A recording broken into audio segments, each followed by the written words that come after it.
Tudo que está vivo sobre a face da Terra tem um tempo contado. Algumas árvores podem durar 1000 anos, 500 anos, tartarugas podem durar 300 anos, papagaio pode durar 100 anos, mas tem um limite, tem uma finitude. Disse o Alexandre, conversando no bastidor comigo antes de entrar, que é o ciclo da vida. É o ciclo da vida.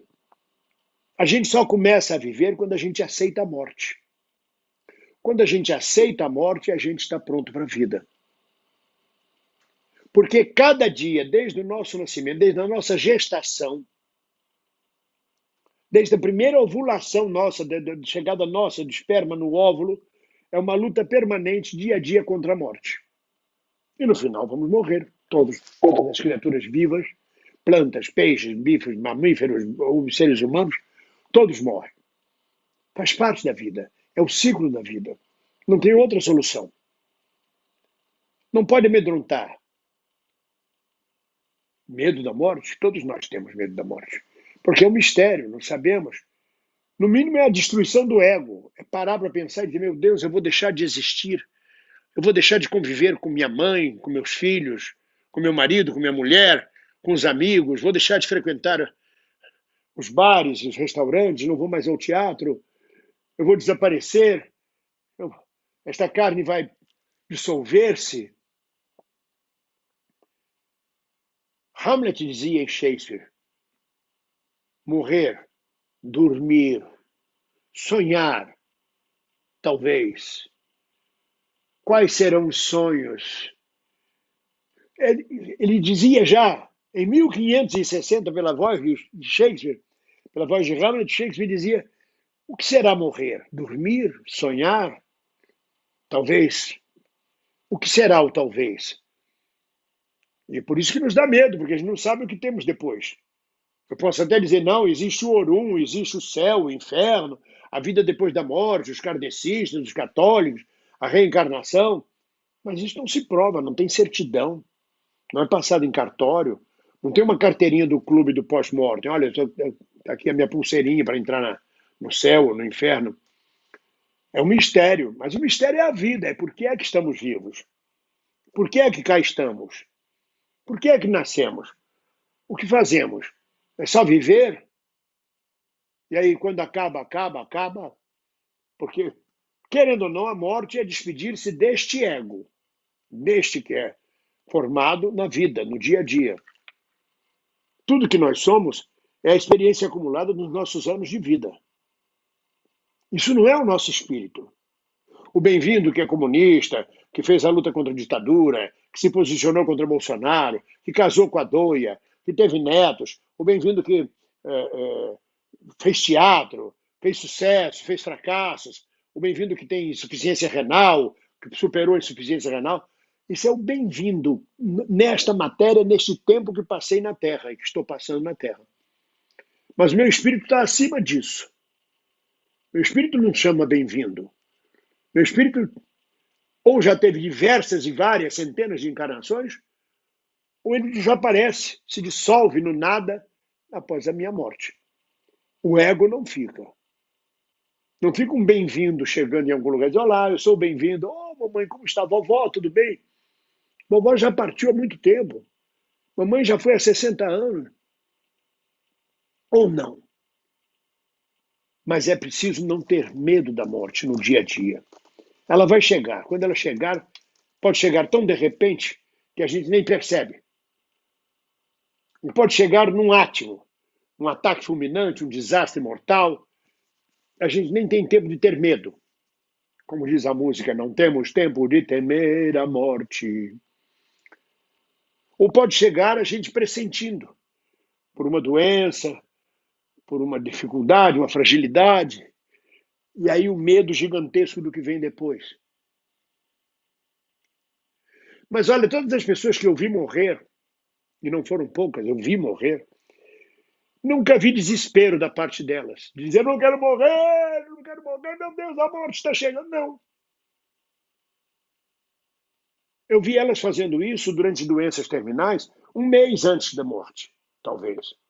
Lamentando, não quero morrer, eu gostaria de continuar, tenho tanto para fazer. Teve um amigo que disse: eu queria ter mais 10 anos de vida, morreu com 49 anos de idade. Uma avó de consideração que morreu com 84 anos, que disse antes de morrer: eu não queria ir embora, eu queria ficar aqui com vocês.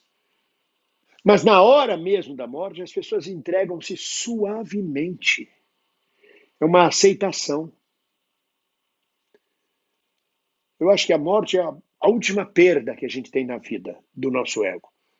Então a primeira reação é igualzinho do luto, a negação, depois a frustração, depois são várias etapas do luto até chegarmos à aceitação.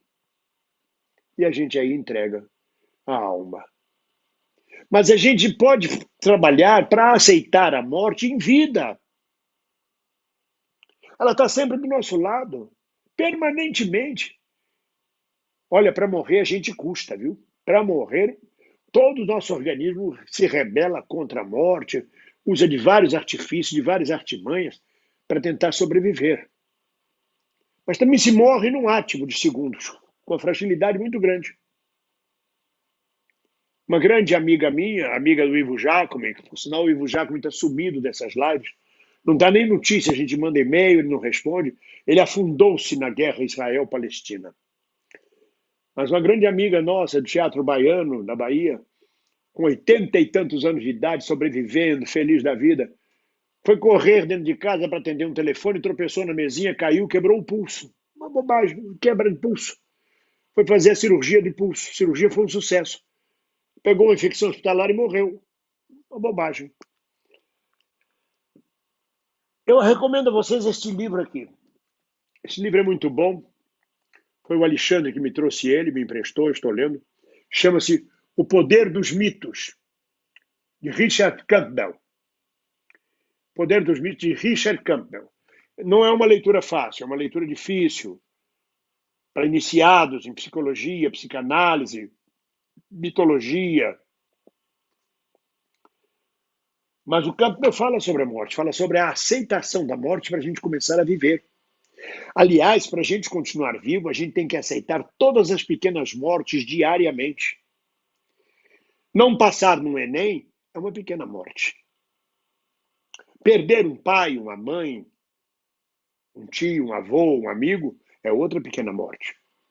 Perder o emprego é outra pequena morte.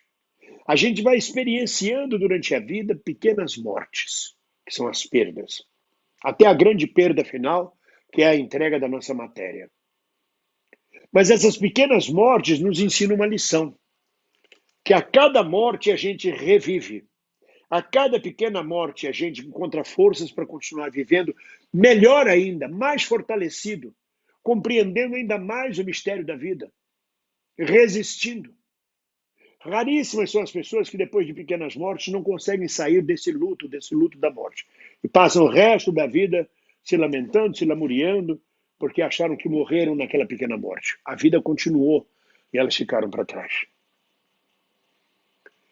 E é experienciando a morte dia a dia que a gente vive e que a gente cresce na vida, que a gente cresce profundamente como ser humano, que a gente acumula riquezas de existência, de sabedoria. Meu Deus, quantas mortes eu passei em vida. Aos 77 anos de idade, eu digo a vocês, antes mesmo de reencarnar como alma e como espírito, aqui nessa matéria, eu acho que eu já reencarnei umas 8 vezes. Esse bem-vindo que está aqui hoje não é jamais o bem-vindo que estava na Bahia com 30 anos de idade. Eu não me reconheço. Olha, bem-vindo, você fez isso, fez aquilo. Foi, mas aquilo que fez, quem fez isso e aquilo naquele tempo foi um outro bem-vindo. O bem-vindo de hoje não faria aquilo. Depois veio o bem-vindo de 40 anos. O bem-vindo do segundo casamento com a Doia. Foi um outro bem-vindo, um outro momento, uma outra encarnação.